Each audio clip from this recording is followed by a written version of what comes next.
우리가 이 땅에 살아가면서 필요한 것들이 있습니다. 쉴 수 있는 집이 필요하죠. 또 차도 필요합니다. 또 일할 수 있는 직장이 필요하고, 또 건강도 필요하고, 또 어느 정도 취미생활도 필요합니다. 다 중요하고 소중하죠. 그런데 우리가 이 땅에 살아가면서 꼭 필요한 것이 있습니다.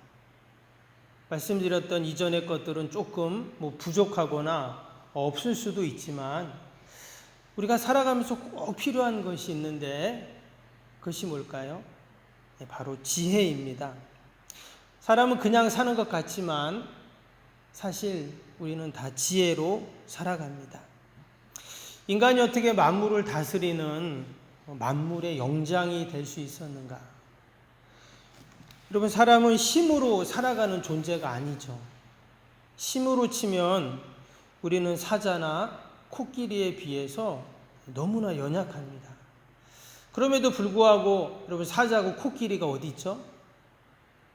동물원 우리 안에 갇혀 있잖아요.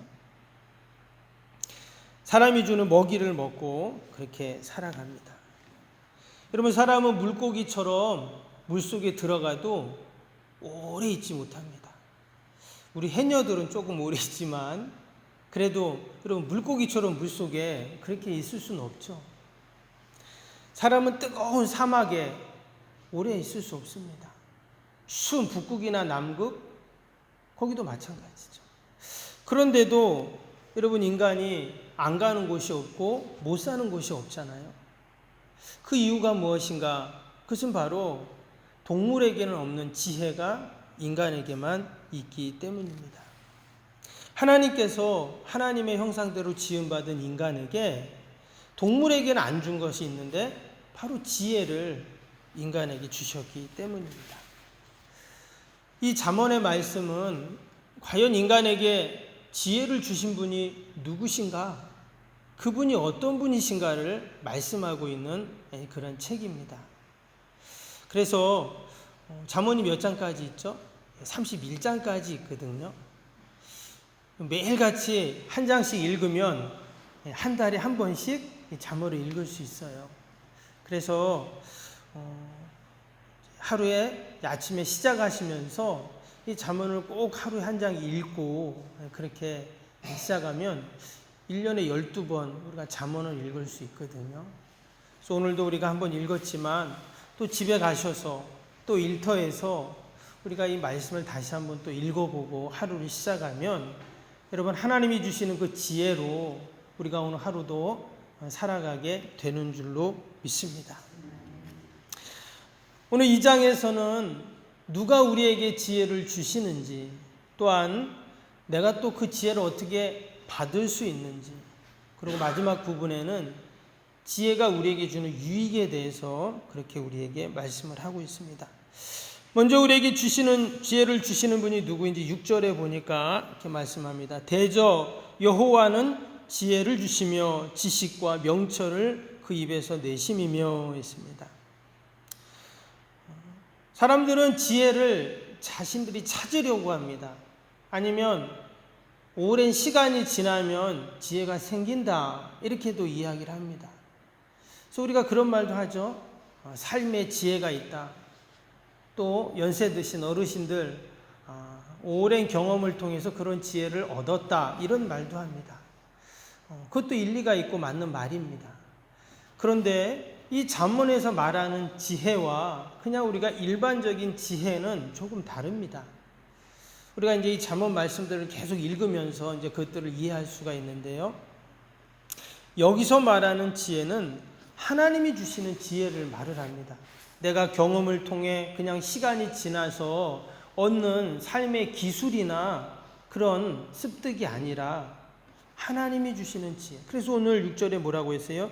대저 여호와는 지혜를 주시며, 이렇게 분명히 말했어요.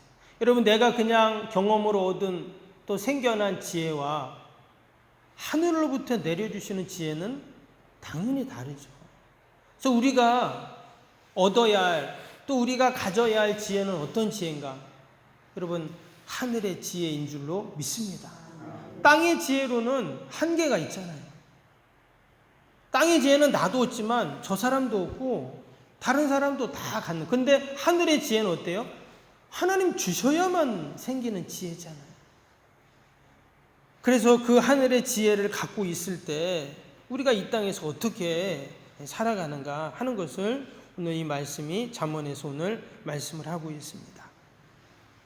그럼 하나님이 우리에게 지혜를 주시는데 그냥 가만히 있으면 마치 감나무 밑에서 입을 벌리고 있으면 감이 떨어지는 게 아니죠. 여러분, 지혜는 어떻게 우리가 얻을 수가 있습니까? 오늘 1절에서 4절까지 말씀해 보니까 아주 적극적인 노력을 통해서 이것을 우리에게 하나님이 주신다고 합니다. 4절 말씀 보면 4절에 은을 구하는 것 같이 그것을 구하며 감추인 보배를 찾는 것 같이 그것을 찾으며. 감추인 보배에 대한 마태복음 산상수훈에도 나오지만 여러분, 보화가 있는데 그 보화를 누가 감췄어요. 그리고는 마치 보물찾기 하듯 네가 찾아 가져라, 이렇게 말했어요. 그럼 얼마나 그 감추인 보화를 찾으려고 노력을 하겠어요. 마치 하나님 앞에 지혜를 구할 때도 마찬가지라. 지혜를 사모하고 갈망할 때 하나님께서 그 지혜를 우리에게 주신다고 지금 그렇게 말씀합니다. 그럼 우리가 하나님께 어떻게 그 지혜를 얻을 수 있는가? 그 지혜가 너무 귀한데, 정말 그 하늘의 지혜를 내가 가져야 살 수 있는데 어떻게 그 지혜를 갖는가? 오늘 3절 말씀에 이렇게 말합니다. 지식을 불러 구하며 명철을 얻으려고 소리를 높이며. 여기서 말하는 지식이나 명철은 다 지혜와 같은 그런 의미의 말씀들입니다. 여기 보니까 어떻게 해요? 불러 구하며 소리를 높이며 얻으려고 해야 된다. 이렇게 지금 말씀을 하고 있어요. 우리가 어제 새벽에도 마태복음 7장 말씀을 같이 보았죠. 하나님은 구하는 자에게 어떻게 해요? 주시는 분이라 했죠. 또 하나님께서는 찾는 자가 찾아낼 것이다. 그리고 막 다급해서 두드리는 자에게 하나님은 열어주시는 하나님이라고 분명히 말씀하셨습니다. 때문에 우리가 지혜를 구할 때 하나님은 반드시 우리에게 주시는 하나님이신 줄로 믿습니다. 야고보서 1장 5절 말씀처럼 누구든지 지혜가 부족하거든 후히 주시고 꾸짖지 아니하시는 너희 하나님께 구하라. 그리하면 주시리라 말씀하셨어요. 여러분, 오늘 하루도 우리가 어떻게 살아야 합니까? 하나님이 주신 지혜로 살아야 할 줄로 믿습니다. 아멘. 오늘도 내가 만날 사람, 또 내가 오늘도 해결해야 할 문제들, 아니 이미 우리가 가지고 있는 산적해 있는 많은 인생의 문제들을 우리가 풀어야 되는데, 어떤 사람들은 그 문제를 풀지 못하니까 막 실타래처럼 엉켜있는 것을 풀다 안 되니까 어떻게 해요? 그냥 가위로 잘라버리고 다시 처음부터 시작하지 뭐. 이런 분도 있어요. 그러나 하나님이 주시는 지혜로 우리가 살아갈 때 그 엉킨 실타래 같은 그 문제들도 여러분 하나하나 풀어지는 그런 은혜가 분명히 있을 줄로 믿습니다. 근데 우리가 이러한 지혜를 갖는 이유가 있어요. 지혜가 필요한 이유가 있습니다. 지혜의 유익이기 때문이에요. 그럼 그 유익이 뭐냐? 오늘 밑에 10절 말씀을 보겠습니다. 10절에 보니까 곧 지혜가 내 마음에 들어가며 지식이 내 영혼을 즐겁게 한다 했어요. 하늘의 지혜가 우리 안에 막 들어오면 생기게 되면 뭐라고요? 내 영혼이 즐겁다. 이렇게 지금 말씀을 하고 있습니다. 하나님의 형상대로 지음받은 인간은 죄로 말미암아 타락하고 오염되어서 온전한 기쁨, 완전한 즐거움이라는 것은 없습니다.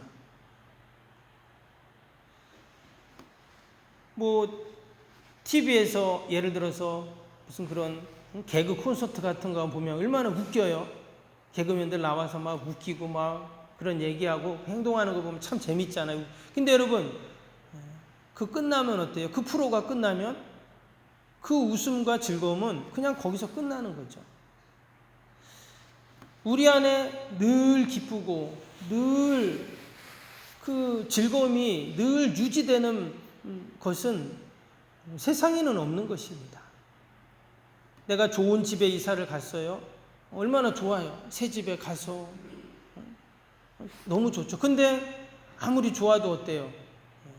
몇 개월 살면 그 집이 그 집이죠. 여러분, 좋은 차를 샀습니다. 타고 다니면 얼마나 좋아요. 근데 그것도 몇 개월 지나면 결국 그 차가 그 차죠. 여전히 우리 안에는 염려가 있고 걱정이 있고 근심과 두려움으로 우리는 살아갈 수밖에 없다는 것입니다.